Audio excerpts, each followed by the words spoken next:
Hello student, आज हम जो स्टार्ट करेंगे आज जो बीएससी सेकंड सेम का मैथ स्टार्ट करेंगे। बीएससी सेकंड सेम में जो हम बात करेंगे बुक फर्स्ट फर्स्ट से बात करेंगे। जो फर्स्ट में क्या है उसको पार्ट ए से बोला गया है। उस बुक फर्स्ट में हम बात करेंगे मैट्रिक्स एंड डिफरेंशियल इक्वेशन पे। तो हम पहले पार्ट में बात करेंगे यूनिट वन। यूनिट वन में है हमारा चैप्टर नंबर वन ही है मैट्रिक्स। ठीक है, वैसा है मैट्रिक्स। मैट्रिक्स जो बोला जाता है एक के लिए बोला जाता है, लेकिन बात करें मैट्रिसेस की तो अनेक के लिए बोला जाता है। तो मैट्रिसेस पे हम यहाँ बात करेंगे। मैट्रिसेस वैसे अगर हम बात करें इंटर की तो इंटर में तुम लोग इसे पढ़ चुके हो। इंटर में क्या है कि वहां पर सारी चीज वैसे तो पढ़ ली है, लेकिन क्या है कि मैट्रिक्स का यूज के बारे में तुम्हें नहीं बताया गया होगा। बस उसके बारे में डेफिनेशंस हैं कि ये कैसे अप्लाई होती है, किस तरीके से कहाँ पे इसको अप्लाई किया जाता है। ये बहुत सारी चीजें तुम्हें नहीं बताई गई, बट डेफिनेशन या क्वेश्चंस के बारे में बता दिया गया होगा। लेकिन हम यहाँ पे बात करेंगे सबसे पहले कि मैट्रिक्स के यूज पे। यूज कहाँ है मैट्रिक्स का? तो मैट्रिक्स का ये यूज है, जैसे तुमने भी पढ़ा होगा कि मान लो तुम्हारे पास कुछ इक्वेशंस है। मान लो लीनियर इक्वेशन है तुम्हारे पास। ये लीनियर इक्वेशंस मैंने कह दी कि ऐसे कहते हैं x plus y equal to 4, 3x minus y equal to 7। तो मान लो तुम्हारे पास ये दो इक्वेशन है। इन दो इक्वेशंस को तुम्हें क्या करना है? सोल्व करना है। तो सोल्व तुम कर सकते हो इसे इक्वेशन 1 डाल करके और इसे इक्वेशन 2 डाल करके। कैसे करोगे कि इक्वेशन 1 प्लस 2 कर दोगे। यहाँ पे x और y वेरिएबल है, दो वेरिएबल दो ही इक्वेशन। जब दो वेरिएबल दो इक्वेशंस होती हैं तो इस इक्वेशंस को तुम डिफरेंट डिफरेंट टाइप से सोल्व कर सकते हो। बाय एलिमिनेशन मेथड लगा सकते हो, बाय क्रॉस रेशो रूल लगा सकते हो, सब्स्टिट्यूशन मेथड लगा सकते हो, और दो इक्वेशन को ग्राफिकल की हेल्प से बड़े आसानी से सोल्व किया जा सकता है। तो उसे भी तुम यहाँ पे लगा सकते हो जो एलपीपी में तुम पढ़ चुके हो। यहाँ पर देखते हैं मैंने क्या किया। यहाँ पे 1 और 2 मैंने एलिमिनेट किया, एलिमिनेशन रूल लगाया। तो यहाँ पे क्या मिल गया? x और 3x कितना हो गया? 4x। y से y कैंसिल हो जाएगा, ठीक। और 4 प्लस 7 तो कितना हो गया? 11। तो x बराबर कितना हो गया? 11/4 हो गया। अब इस x की वैल्यू को क्या कर लो? किसी में यूज कर लो, या तो 1 में यूज कर लो या किस में यूज कर लो? y में। तो मैंने क्या किया? 1 में यूज किया इसको, यूजिंग इन 1। जब 1 में यूज किया तो ये कितना मिला? 4। This y equal to 4 minus 11/4 equal to 16 minus 11/4। तो यहां से y की वैल्यू आ गई तुम्हारी 5/4 आ गई। ठीक है, तो ये x और y निकल गए। बात हो गई कि भाई ये यहाँ पे x और y निकल चुके हैं। मान लो अब तुम्हारे पास क्या जाए तीन वेरिएबल आ जाए, x plus y plus z बराबर 7। 2x minus y plus z equal to 0। 3x plus 4 बराबर 0। ठीक, 3x प्लस 4 बराबर 0। यहाँ पे क्या है? हमारे पास 3 इक्वेशंस हैं और 3 ही वेरिएबल हैं। वो चीज अलग की है कि 1 और 2 इक्वेशन में 3 वेरिएबल डिफाइन हो रहे हैं, x और y z। ठीक, लेकिन अगर तीसरी बात करें तो सिर्फ क्या दिया हुआ है तुम्हें? x दिया हुआ है। तो इस इक्वेशन को हम ऐसे भी तो लिख सकते हैं, ये हमारी हो सकती है -4। ठीक, अभी हमारे पास 3 इक्वेशन 3 वेरिएबल हैं, तो इसे भी तुम आसानी से बड़े सोल्व कर सकते हो। लेकिन जैसे ही अब तुम्हारे पास ये मिल जाए कि मान लो ये हो जाता है कि x1 plus x2 plus x3 plus dot dot plus x10 बराबर 0। ठीक, ऐसे यहाँ पे तुमने ये कह दिया कि x1 माइनस के x2 plus x3 plus dot dot x10 बराबर 0। ठीक, ये तुम्हारे पास क्या है? डिफरेंट डिफरेंट टाइप्स की डिफरेंट इक्वेशन दी हुई है, लेकिन वेरिएबल क्या है? यहाँ पर 10 वेरिएबल है, x1 x2 x10 तक है। जब ऐसे वेरिएबल्स आ जाएंगे, यानी कि बहुत सारे वेरिएबल्स अब हमारे पास आ जाएंगे, तो तुम्हें क्या होने लगेगी? दिक्कत होने लगेगी। जब दिक्कत होने लगेगी तो तुम्हें क्या करना है? यहाँ पे मैं कहता हूं कि भाई तुम्हें x1 x2 x10 की वैल्यू फाइंड करनी है। तो तुम क्या करोगे? ये मेथड अप्लाई करोगे। ठीक, कौन सा मेथड? या तो सब्स्टिट्यूशन मेथड या एलिमिनेशन मेथड। ठीक, तो डिफरेंट डिफरेंट ऐसे जो तुम्हारे मन में आएगा वो तुम इसको अप्लाई करने लगोगे। जब तुम अप्लाई करने लगोगे तो यहाँ पे 4 मेथड मैंने बताए हैं। 4 मेथड को सोल्व करने के लिए जो 4 मेथड है उन 4 मेथड से 2 वेरिएबल की इक्वेशन सोल्व होती है। ठीक है, उन 4 में से एक सब्स्टिट्यूशन मेथड, एलिमिनेशन मेथड ऐसा है जो सभी पे यूज हो जाएगा, लेकिन वो एलिमिनेशन मेथड ऐसा है कि उसको क्या करना, वो क्या करेगा, प्रोसीजर को लेंथी कर देगा। जब वो लेंथी करेगा तो उसमें क्या होगा, हमें दिक्कत आने लगेगी। अब हमारे पास तो टाइम 3 ही घंटे होते हैं भाई साहब। जब 3 घंटे होते हैं तो क्या होगा, हमारा क्वेश्चन पेपर छूटेगा ही छूटेगा। तो वहां पर जो देखा गया कि भाई ये तो प्रॉब्लम्स बनती जा रही हैं, तो इन प्रॉब्लम का सॉल्यूशन करने के लिए हम लेके आए यहाँ पर क्या, मैट्रिक्स। क्या लेके आए, मैट्रिक्स। ये मैट्रिक्स इसलिए लिखी हुई है, लेकिन लेके आए हम क्या यहाँ पर, मैट्रिक्स। अब मैट्रिक्स क्या है, ये मैट्रिक्स वही है, मैट्रिक्स की हेल्प से हम लीनियर इक्वेशंस को सोल्व कर सकते हैं। यहाँ पे जो मैट्रिक्स की हेल्प से सिर्फ और सिर्फ लीनियर इक्वेशन सोल्व होगी, क्वाड्रेटिक नहीं होगी, क्यूबिक नहीं होगी। मतलब कहने का ये है कि पॉलिनोमियल मोर देन 1 डिग्री का कभी भी सोल्व नहीं होगा। जो मैट्रिक्स का यूज किया गया सिर्फ और सिर्फ लीनियर, यानी कि ऐसा पॉलिनोमियल जिसकी डिग्री 1 हो उसको सोल्व करने के लिए यूज किया गया। अभी मैट्रिक्स है क्या, किस तरीके से बनती है, उसके बारे में हम बात करते हैं। ठीक है, तो मैट्रिक्स का यूज समझ में आया। अब तुमसे कोई पूछेगा कि भाई मैट्रिक्स का यूज कहाँ है, तो क्या बताओगे, लीनियर इक्वेशंस को सॉल्व करने, बता सकते हैं कि लीनियर इक्वेशन को सॉल्व करने के लिए मैट्रिक्स का क्या किया गया है, यूज किया गया है। अब किस तरीके से कैसे यूज करेंगे, तो इसमें कुछ इसे छापना है, जैसे छापने जैसा भी नहीं है, तो हम सीधे डायरेक्टली मैट्रिक्स पे बात कर लेते हैं कि मैट्रिक्स बनेगी कैसे। ठीक, तो ये देख लो,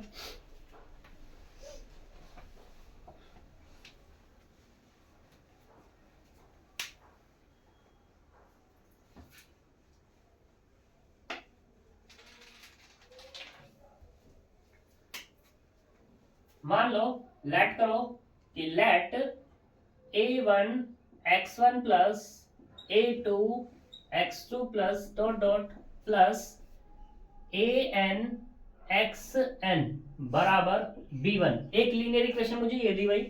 दूसरी मैंने कही कि a1 या a11 a12 1n कहो इसको, ठीक है, क्योंकि फिर हमें कांस्टेंट ज्यादा है पढ़ेंगे। तो a12 sorry a21 x1 plus a22 x2 plus dot dot a2n xn बराबर b2, a31 x1 plus a32 x2 plus dot dot a3n xn बराबर b3। तो यहाँ पे क्या होगा, b3 डॉट डॉट ऐसे गया हमें कहां तक, am1 x1 plus am2 x2 plus dot dot amn xn बराबर bm। मैंने यहां पर कितनी इक्वेशंस ले ली है, m इक्वेशंस ले ली है। कितनी इक्वेशंस है, m। अब बात करते हैं a11 a12 a1n a21 a22 a2n, ये सारे के सारे होते हैं हमारे कांस्टेंट। ठीक है, तो इसको मुझे मैट्रिक्स फॉर्म में कन्वर्ट करना है। तो मैट्रिक्स फॉर्म क्या होगी हमारे पास, मैट्रिक्स फॉर्म जो बन जाती है वही होती है ax बराबर b। मैंने यहाँ पे नाम दे दिया कि ये जो मेरे पास इक्वेशंस का एक सिस्टम था, इस सिस्टम को मैंने क्या कर दिया, ax इक्वल टू b में लिख दिया। अब बात करते हैं कि यहाँ पे a क्या है, वेयर a, जो a है यहाँ पे x1 x2 x3, ये x1 x2 x3 n equations में जो इनके कांस्टेंट है वो है यहाँ पे a, यानी कि a11 a12 dot dot a1n, ऐसे ही a21 a22 dot dot a2n, am1 am2 dot dot am और ये n। ठीक, सही, इसको हम ऐसा लिख लेते हैं m इंटू n। दूसरा बात करते हैं यहाँ पे b, तो b क्या है हमारे पास, b है ये b1 b2 b3 dot dot bm, यानी कि ये b1 b2 dot dot b m into 1। ऐसे ही x की बात करते हैं, तो x क्या होगा यहाँ पर x1 x2 dot dot xn, और ये भी क्या m इंटू n की फॉर्म है। ठीक है, गलत, क्या है ये xn है, तो इसलिए n इंटू 1 की फॉर्म। ये हमारे पास a हो गया, b हो गया और x हो गया, यानी कि जो सिस्टम था लीनियर इक्वेशन का ये मेरा मैट्रिक्स फॉर्म में कन्वर्ट हो गया। क्लियर इतनी बात, तो ये तुम्हारी मैट्रिक्स फॉर्म है। अब यहाँ पे मैट्रिक्स की टाइप से बात करते हैं कि ये मैट्रिक्स जो बनी है ये कैसी मैट्रिक्स हो सकती है, ये वाली कैसी होगी, ये वाली कैसी होगी, तो इनके बारे में बात करते हैं। ठीक, तो करते हैं ये कौन सी होती है, किस तरीके से होती है। अब आती है डेफिनेशन। डेफिनेशन क्या है इसकी, तो डेफिनेशन तुम लिख सकते हो ए मैट्रिक्स या जो हमारे पास ए लीनियर सिस्टम ऑफ, चलो मैं लिखता हूं अभी, ठीक है।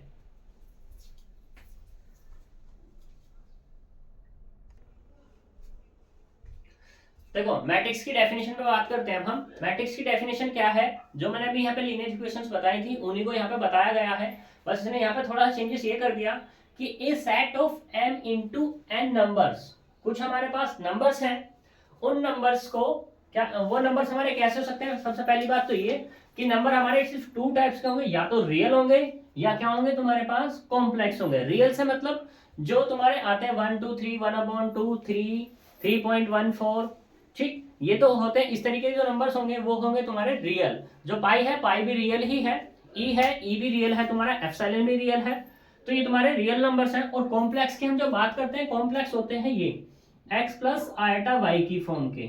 ठीक, ये जो होगा ये कॉम्प्लेक्स नंबर होता है, इसको डिफाइन करते हैं हम z से कह सकते हैं या c से, वैसे तो c होता है, सेट की फॉर्म में होता है c, तो complex number z equal to x plus iota y, यानी कि ये जो नंबर mn है तुम्हारे या तो रियल होंगे या कैसे होंगे तुम्हारे पास कॉम्प्लेक्स होंगे। इन नंबर्स को एक रो किसकी फॉर्म में करना है हमें, arrange in the form of rectangular array. ये तो इसकी डेफिनेशन है, जो यूजेस तो मैं तुम्हें बता चुका हूं कि हमारे पास जो mn नंबर्स हैं उनको रेक्टेंगुलर एरे की फॉर्म में उनको क्या करना है, हमें डिफाइन करना है। रेक्टेंगुलर एरे होता क्या है, ये मैंने यहाँ पे साइड में दिखाया हुआ है कि देखो a11 a12 a1n a21 a22 a2n, ऐसे am1 am2 amn, ये mn नंबर्स तो यहां से लेके यहां तक के सारे ये है तुम्हारे mn नंबर्स। इनको रेक्टेंगुलर एरे की फॉर्म में हमने क्या कर दिया है, डिफाइन कर दिया है। ये जो डिफाइन किया गया है यही तुम्हारा क्या कहलाता है, मैट्रिक्स कहलाता है। अब बात करते हैं, यहाँ पे एक चीज लिख दी मैंने कि यहाँ पर लिखा है m इंटू n। अब ये m क्या है, तो देखो स्टार्टिंग का जो m है वो हमेशा जो डिफाइन करेगा नंबर ऑफ रोज को डिफाइन करता है, ठीक है, और जो n है वो डिफाइन करता है नंबर ऑफ कॉलम्स को डिफाइन करता है। ये चीज ध्यान रखना, रोज। ठीक, तो अब यहाँ पे अगर मैं रोज की बात करूं तो यहाँ पे रो कौन कौन सी होंगी, इसको बोलेंगे हम पहली R1 रो, ये R2 रो डॉट डॉट RM रोज, और ये जो वर्टिकली वे में हमें दिखाई दिया है ये होगा C1, यानी कि ये नीचे वाला, ये वाला क्या होगा तुम्हारा C2, और ये वाला जो होगा ये होगा हमारे पास Cn। ठीक, तो ये जो डिफाइन किया गया ये बताता है कि हमारे पास कितनी रो है और कितनी ही कॉलम है। अब बात करते हैं कि भाई अब प्रॉब्लम्स आएगी बच्चों को कि भाई हम इसको बार बार इतना बड़ा लिखेंगे, हमारा पेज ज्यादा भरेगा, तो देखो इसे शॉर्ट तरीके से भी लिखा जा सकता है। कैसे, यहाँ पे ये जो a है इसको हम लिख सकते हैं aij की फॉर्म में। ठीक है, अब बात करते हैं यहाँ पे i क्या मूव कर रहा है, तो देखो जो i मूव करेगा i होगा यहाँ पर 1 2 3 डॉट डॉट, पहले स्टार्टिंग में आ रहा है, तो स्टार्टिंग में कौन आ रहा है यहाँ पर m, यानी कहां तक जाएगा ये मेरा i m तक जाएगा। एंड j की अगर मैं बात कर दूं तो j जो जाएगा 1 2 डॉट डॉट n, ये जाएगा। ठीक है, तो इसकी शॉर्ट फॉर्म हमारी ये है A equal to A I J M cross N matrix. अब हम इसको ना लिख करके इसको लिख सकते हैं, जो चीज ये होल्ड कर रहा था वही ये होल्ड करेगा पूरी की पूरी, ठीक है। यानी कि जो इसके पास कंडीशंस थी वो इसके पास भी होंगी। ये हमारी क्या होती है, मैट्रिक्स फॉर्म होती है, सही। अब ये डिफरेंट डिफरेंट टाइप्स की मैट्रिक्स होती हैं, इसे हम बात करेंगे नेक्स्ट वीडियो में, ठीक है। नेक्स्ट लेक्चर में से हम बात करेंगे। आज हम यहीं छोड़ते हैं क्योंकि थोड़ा सा एक्स्ट्रा है, तो इसके बारे में तुम जान करके आना सारी चीजें, कि तुमने जो 12th में पढ़ी थी वो क्या क्या चीजें पढ़ी थी, किस तरीके से पढ़ी थी, जो अब तुम पढ़ोगे क्या वो सही है या ये सही है, या जो हमने पढ़ा वो सही है या उसी से मिलता जुलता है, वगैरह वगैरह चीजें। ये अगर तुम एनालिसिस करोगे तो तुम्हें बहुत जल्दी समझ में आ जाएगी। और यहाँ से क्वेश्चन मोस्ट इम्पोर्टेंट होते ही होते हैं, और ये तुम्हारा अब पीछा नहीं छोड़ेगी मैट्रिक्स, क्योंकि मैट्रिक्स अभी पढ़ रहे हो और जब तक लास्ट तक पढ़ोगे तब तक मैट्रिक्स चलती ही रहेगी, ठीक है। तो मिलते हैं नेक्स्ट वीडियो में, बाय बाय।